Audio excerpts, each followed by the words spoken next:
The fight against human trafficking has ramped up in recent years, especially in Vegas. A nationwide operation led by the FBI rescued more than 200 victims of sex trafficking, including more than 50 underage victims. They also found another 50 children who'd been reported missing. At exactly 4:12 a.m., just 2 miles west of the Las Vegas Strip, the city appeared calm. Neon lights still glowed in the distance. Traffic had slowed. Most of the world was asleep. But on a narrow stretch of land behind an abandoned service road, something else was happening. A cluster of makeshift tents, what most people would call a homeless encampment, lay in near total darkness. No movement, no sound, only silence. Then suddenly, unmarked SUVs began appearing from 3 different directions. No sirens, no flashing lights. More than 120 federal agents from the FBI and ICE moved in by ground, surrounding the entire area in less than 90 seconds. Thermal drones hovered above, scanning for heat signatures across the camp. What they saw did not resemble a normal encampment. There were too many people in a weakened state, too many individuals concentrated in a single location, and some of them were completely unresponsive. For months, investigators had been tracking a disturbing trend across Nevada and neighboring states. More than 480 children had been reported missing within 14 months. At the same time, fentanyl overdose deaths had risen by over 38% in Clark County alone.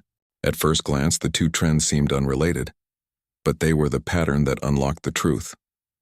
A confidential informant had described a hidden transit point embedded within a street encampment where people were moved quietly without records, without questioning. A place operating in plain sight yet invisible, and the man in control was Marcus Hale, a regional leader who mediated underground operations and coordinated homeless outreach efforts. Standing just outside one of the largest tents, a senior agent noticed something unusual. Surveillance cameras. Not 1, not 2, at least 9 small monitoring devices carefully installed covering every corner inside the camp. That was not survival behavior. That was control. Then came the second detail. 2 men stood at opposite ends of the camp, not sleeping, not speaking, just watching, armed. At 4:18 a.m., the order was given. Second sweep, full inspection. What the agents were about to uncover would not only expose a hidden operation, it would reveal the first layer of something far larger, something that had been operating in the shadows of one of the busiest cities in America for years. You know, it's really unfortunate. About 300,000 children are trafficked every year across the world, quite frankly, and the United States only accounts for about 5.1%. At 4:23 a.m., the order was executed. Agents moved in with controlled precision. The outer perimeter was sealed. Tactical teams advanced toward the largest cluster of tents where the surveillance devices had been detected. Flashlights cut through the darkness as federal officers began lifting tarps, unzipping fabric walls, and checking each section one by one. At first glance, everything appeared exactly as expected. Sleeping bags, plastic containers, scattered belongings. But then one agent noticed something unusual. The ground beneath one of the tents felt reinforced. Within seconds, additional personnel were called in. Thermal scanners confirmed it. There was a void beneath the surface. At 4:27 a.m., they pried open a wooden panel concealed beneath a layer of blankets and debris. What they saw inside left everyone frozen. A cramped underground compartment no more than 1.2 meters high, completely sealed from light and air. Inside were 6 children, huddled together, dehydrated, disoriented, and barely responsive. Some appeared to be as young as 8 years old. Medical teams were called in immediately. But this was only the beginning. As the search expanded, agents discovered 3 more hidden compartments beneath nearby tents. In total, 14 victims were found at the scene within the first 11 minutes of the operation. None had identification. None had records of legal entry. Some showed signs of prolonged confinement. Then came the second discovery. Inside a locked storage container disguised as a food supply box, agents found hundreds of vacuum-sealed packages. Field tests confirmed what many had feared: fentanyl. By 4:31 a.m., preliminary estimates indicated more than 420,000 pills pressed to resemble prescription oxycodone. This quantity was enough to cause hundreds of thousands of overdose deaths if distributed.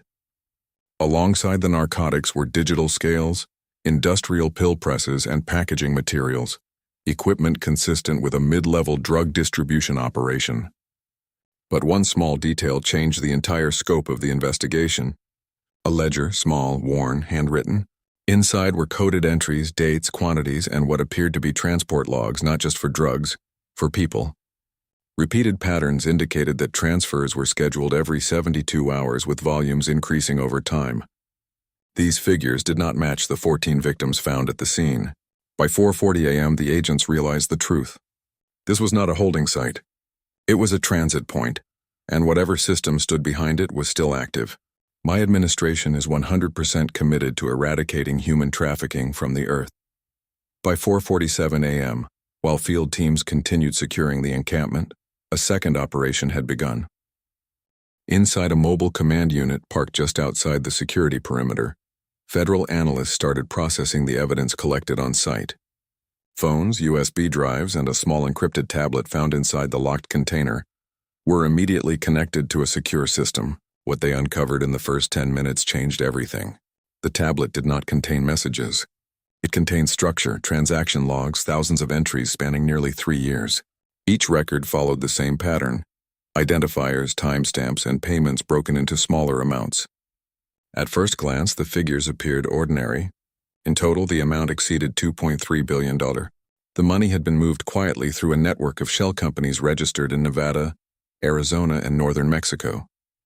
Payments were fragmented, rerouted, and disguised as logistics contracts, consulting fees, and supply chain services. To an untrained eye, it looked legitimate.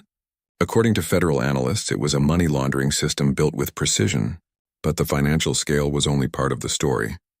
Cross-referencing the recovered ledger from the camp with the digital records revealed something far more disturbing. Every financial transaction matched a coded entry of movement activity, dates aligned, amounts matched, and most importantly, the numbers corresponded. Investigators realized that the same system moving money was also tracking people. By 52 a.m., analysts had identified at least 86 separate transfer events, each occurring within a strict 72-hour cycle. The figures associated with these entries suggested that more than 200 individuals had passed through this network over time. Many of them were minors. But one question remained. How could an operation of this scale function undetected in a city like Las Vegas?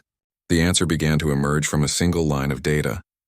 Repeated authorization codes appeared identical across multiple transactions linked to clearance approvals that should not have existed at this level. These codes allowed shipments to pass without inspection, without documentation, without delay. Someone inside the system had made this possible. At 5:11 a.m., one analyst pointed to a pattern that silenced the entire room. Every major transaction, every spike in financial activity, every increase in human movement occurred within hours of those authorization codes being activated. This was not just a conventional drug trafficking operation. It was an organized criminal network protected, funded, and sustained from within the system itself. At exactly 5:45 a.m., less than 90 minutes after the first hidden compartment was opened, the operation escalated. Inside the mobile command unit, a decision was made. This was no longer a localized search. This was a coordinated federal strike. 6 locations across the Las Vegas metropolitan area had been identified as operational nodes connected to the same network. Not just a street encampment, not just a single site. It was a system spread across warehouses, garages, and commercial fronts operating in synchronization. Within minutes, deployment orders were issued. More than 800 federal agents were mobilized. Tactical units moved without lights. Armored vehicles advanced along narrow roads. Air support units monitored traffic routes from above, tracking any attempt to escape. At 5:52 a.m., the first breach occurred. A warehouse located just outside North Las Vegas, registered as a wholesale beverage distributor, was forced open by a federal raid team. Inside, agents found storage racks that appeared ordinary until thermal scanners detected something hidden behind them, a false wall. Behind it was a sealed compartment less than 6 ft wide. Inside were 11 children packed together with limited airflow and no access to water. Some could not stand. One had to be carried out by rescue personnel. At the same time, a second team entered a converted auto garage less than 3 meters away. What they found was not mechanical equipment but a production line. Industrial pill presses, chemical precursors, packaging stations. By 6:30 a.m., agents had confirmed the seizure of more than 1.1 million fentanyl pills, many stamped to resemble legitimate prescription medication. This quantity was enough to supply the entire region and take thousands of lives. But the operation continued. At a third location, a small clinic operating under a temporary medical license, agents discovered falsified patient records and illegally stored controlled substances. In a locked back office, they recovered $6.88 million in cash, bundled and labeled with transport codes matching entries found in the ledger recovered at the camp. Each site told the same story, different fronts, one system. By 6:18 a.m., coordinated arrests were underway across all 6 locations. Some suspects attempted to flee. 2 individuals opened fire before being subdued by tactical teams. No agents were killed, but the level of resistance confirmed what investigators had already suspected. This network was prepared. By the end of the first hour, Federal Command confirmed that an additional 23 victims had been found at the raid sites. Combined with those recovered at the camp, the total number of individuals rescued had reached 37. But something still did not add up. The figures in the system were higher, much higher. At 6:27 a.m. inside the command unit, one final piece of evidence was delivered, a secured data storage drive recovered from the clinic's back office. Analysts prepared to access it immediately. What it contained pushed the investigation far beyond anything they had anticipated. For the first time, they were no longer looking at fragments. They were about to see the entire system. At 7:25 a.m., the secured data drive was delivered inside the Federal Command Unit. Within minutes, the data was transferred into a protected system and routed to the cyber analysis team already on standby. Investigators expected to find a collection of communications, transactions, and perhaps a few transport records. Instead, what they found was far more precise, a system. At 8:08 a.m., the first layer of encryption was broken. What appeared on the screen was not a list, but a map, a structured digital framework connecting locations, transactions, and movement patterns into a single operational network. Internally, analysts gave it a name, the distribution grid. At the core of the system were more than 200 operational routes, each linked to specific transit points across Nevada, Arizona, and into Mexico. Every route had a schedule. Every schedule had a code, and every code corresponded to both financial transactions and human movement. The scale was staggering. Over a 36-month period, the system recorded total financial transactions exceeding $2.3 billion. The money moved through 27 shell companies, each registered under different industries: transportation, medical supply, temporary housing services. Funds were routed through offshore accounts, then returned to the United States under the appearance of legitimate business revenue. But the most disturbing data was not financial. It was human. Buried deep within the system were movement logs. Thousands of entries, dates, locations, and quantities were recorded for each transfer cycle. As analysts began cross-referencing those entries with missing persons reports, a pattern emerged. At least 312 individuals had been moved through this network. A significant number of them were minors. Some entries were marked as completed. Others were listed as pending. A few indicated scheduled transfers that had not yet occurred. Transfers that, if not interrupted, would have taken place within the next 48 hours. This operation had not just begun. It had been ongoing, and it was still active when agents arrived. Then came the final layer: authorization records. Deep within the system were access logs, authentication codes tied to specific individuals, not names, not at first, just identifiers. But when federal analysts cross-referenced those identifiers with internal databases, the results were undeniable. This network was not operating alone. It was supported. Among the 37 individuals arrested, investigators identified logistics coordinators, transport drivers, document forgers, and site managers. But the records pointed to figures with higher authority, those with the ability to approve clearances, bypass inspections, and ensure shipments moved without interference. People inside the system. By 9:12 a.m., federal authorities confirmed the seizure of more than $18.44 million in cash and assets, along with properties directly linked to the shell companies listed in the grid. Additional warrants were being prepared, but even as arrests were made and evidence cataloged, one truth remained unchanged. The numbers did not tell the whole story, because behind every transaction was a person. Behind every route was a life force to move. And behind every layer of this system was someone who chose to let it exist. As the sun rose over Las Vegas, the street encampment was gone. The tents had been cleared. The entry points had been sealed. But what had been uncovered there would not disappear. It had exposed something far greater than a single operation. The case revealed a system hidden in plain sight, operating beneath one of the most recognizable cities in America for years without interruption. And the question investigators were left with was simple. If a network this organized could operate here, how many more are out there? At 9:17 a.m. inside the sealed Federal Command Unit, the atmosphere had changed. There was no celebration, not after the arrests, not after the seizures, not even after the entire power distribution network had been exposed. Because by that point, the investigators had realized something far more dangerous. This system had not survived for 3 years by evading detection. It had survived because it had been allowed to operate. The focus immediately shifted. No longer on the routes, no longer on the victims, no longer on the money, but on access. The authorization logs buried deep within the network became the top priority. Thousands of entries, repeating codes, override approvals that should never have been possible. At 9:24 a.m., a pattern emerged. Every major transfer event, every spike in human movement, every surge in financial activity was preceded by a confirmation code activated within a very short time window. Sometimes 2 hours before, sometimes less than 30 minutes, but always beforehand. The consequences were immediate. These were not random breaches. They were scheduled permissions. By 9:31 a.m., analysts had identified 147 separate authorization instances directly linked to high-risk shipments. Each one corresponded to cargo that moved without documentation, without inspection, and without delay. The numbers were staggering.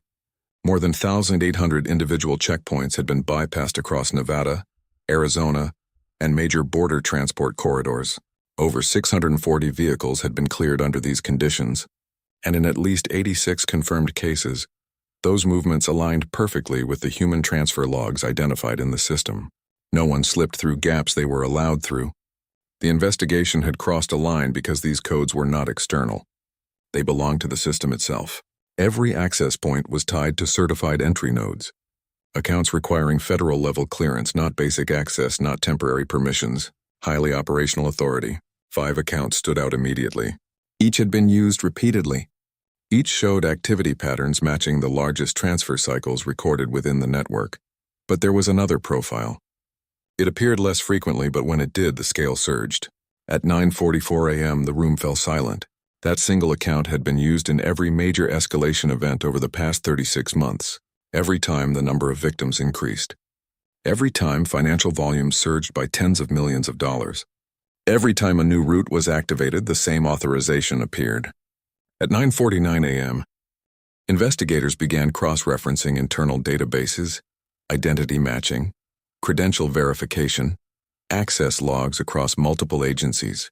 What they found was precise. The account belonged to a regional operations supervisor, someone with oversight of multiple logistics and transportation systems, someone who could authorize movement without raising suspicion, someone who could see through the system and control it. A secondary pattern emerged. Every time that account was activated, at least 3 lower-level accounts were created within minutes. A chain reaction, top-level approval, then distributed execution. This was not just corruption.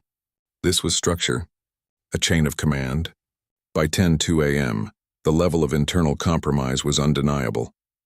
At least 5 high-level access points had been flagged, but the damage extended further. More than 220 secondary authorization events had been triggered under their authority. That meant dozens, possibly hundreds of individuals had unknowingly operated within a compromised system. The boundary between inside and outside had collapsed. Then came the risk no one wanted to say out loud. One analyst raised a critical concern. If they can authorize movement, they can see us. Every system in use, every query, every data request. If the network had that level of access, the investigation itself might already be exposed. At 101 m, the command decision was immediate. Internal lockdown, all access logs frozen, external communication channels cut, active systems isolated, no signals out, no warnings. The investigation was now sealed from within, but time was no longer on their side because the data revealed something else. The distribution network was still active. Pending transfers clearly marked in the system were scheduled to execute within the next 48 hours. At least 19 movement orders remained, each route linked to pathways not yet intercepted. each one representing lives not yet found. At 10:18 a.m., a final update came in. The primary account, the one tied to every major escalation, had just logged activity only hours earlier. Not overnight, just recently. Whoever was behind it was still inside the system, still watching, still moving. And for the first time since the operation began, the reality could no longer be ignored. This was no longer a simple takedown. It was a race against someone who understood the system better than they did. Someone who may have helped build it. Someone who might already be preparing to disappear. As the clock moved past 10:20 a.m., the room remained silent. No one needed to say it out loud. If a network this large could be protected from within, then the question was no longer how it operated. The question was how long it had been happening, and how many times it had already succeeded. At 10:26 a.m., just minutes after the internal lockdown was enforced, a new reality emerged inside the command unit. They were no longer investigating the past. They were trying to stop what was about to happen next. The distribution network had already revealed it. 19 scheduled transfer routes, all of them marked as pending. Everything was ready to be executed within the next 48 hours. At 10:31 a.m., Federal Command divided the operation into 3 rapid response units. One group tracked financial flows, attempting to block transactions before they could trigger logistical movement. Another focused on real-time interception, deploying agents along identified transport routes. The third unit, smaller and more specialized, remained inside the system, monitoring authorization activity and waiting for the next signal. The first breakthrough came quickly. At 10:42 a.m., a transport route flagged along the Nevada-Arizona corridor began to move. A commercial freight vehicle cleared under a valid shipping contract passed through 2 checkpoints without delay. The authentication code matched. It was active. At 11:30 a.m., tactical units intercepted the vehicle just 18 miles from the state line. What they found confirmed their worst fears. Hidden behind a sealed cargo partition were 9 individuals dehydrated, restrained, and without identification. 2 of them were minors. All showed signs of prolonged confinement. But even as that rescue unfolded, the system continued to operate. The second route went dark. No updates, no location data, no signal. Within minutes, analysts understood what had happened. The route had been manually removed from the system. Someone was actively interfering. By 11:29 a.m., the urgency escalated further. Financial monitoring units reported a sudden spike. Over 12.6 million moved through 3 shell accounts in less than 7 minutes. Each transaction followed a known laundering pathway. Each action triggered an authorization window. The race was no longer under control. It was accelerating. At 11:46 a.m., a second interception attempt was made near a rural transfer point in western Arizona. But this time, agents arrived too late. The vehicle was found abandoned. No driver, no cargo, only restraints left behind. For the first time in the operation, there was no recovery. By 12:05 p.m., projections inside the command unit had shifted. Based on the remaining scheduled movements, analysts estimated that more than 60 individuals could be in transit across multiple routes within the next 24 hours. Some of those routes had gone silent, others were still active. And then at 12:12 p.m. it happened. The primary authorization account, previously flagged as the central control point, was activated again. A new transfer, a new route, a new window. This time it was no longer concealed. It was immediate. A nationwide alert was issued through federal channels. Air units were redirected. Ground teams mobilized. Border checkpoints were placed on high alert. But the truth was beginning to surface. They were no longer chasing a reactive network. They were chasing something capable of adapting in real time. And somewhere inside that system, someone was still making decisions, still determining which routes would be redirected, which ones had disappeared, and which ones would never be found. By 8:10 a.m., an additional 17 individuals were found through overnight intercepts, bringing the total to 54 victims. But the number that mattered most was still larger. Much larger because the data told a different story. Analysts identified 312 individuals linked to movement records. Even after the arrests, more than 250 entries remained unresolved. Some had no destination, some had no recovery record, and some had disappeared entirely, leaving no trace beyond coded entries in the system. At 8:36 a.m., a final review uncovered one last detail. A segment of the network had been erased, not corrupted, removed. Entire route histories, timestamps, and identifiers gone within minutes of the last authorization activity. Whoever controlled the system had not only operated it, they had known exactly how to dismantle it. By 9:00 a.m., Federal Command confirmed the network had been disrupted. Key operators arrested, financial channels shut down, but the case was not closed because it could not be. Las Vegas had not been the origin. It had been a node, one of many. The system was repeatable, scalable, designed to exist beyond a single city.